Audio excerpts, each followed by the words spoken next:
Sympathy या empathy एक जैसा पर बहुत अलग।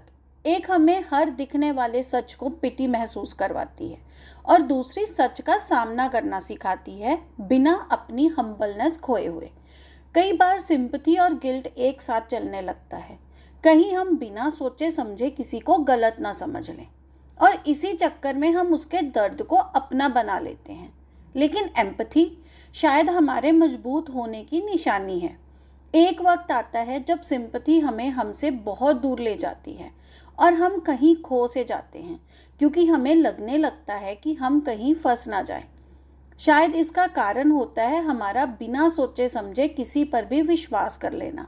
कई बार हम सिंपथी के चक्कर में ऐसे फंस जाते हैं कि कोई हमारा विश्वास जीतकर उसका गलत इस्तेमाल करने लगता है।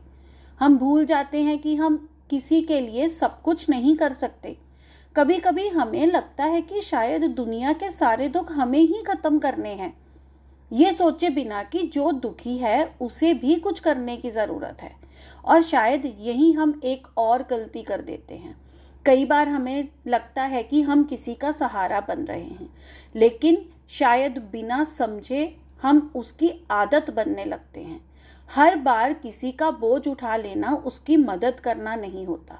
कई बार उसे अपना बोझ उठाना सीखने की भी ज़रूरत होती है, वरना हमारी सिंपथी उसकी ताकत नहीं, उसकी डिपेंडेंसी बन जाती है।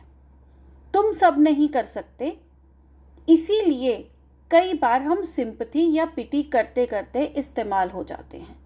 इसीलिए शायद सिंपथी से पहले एम्पथी को समझना ज़रूरी है।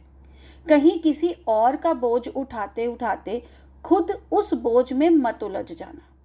शायद एम्पथी और सिंपथी के बीच का फ़र्क बस इतना है कि एक तुम्हें किसी के करीब ले जाती है और दूसरी अगर समझ ना हो तो धीरे धीरे तुम्हें खुद से ही दूर।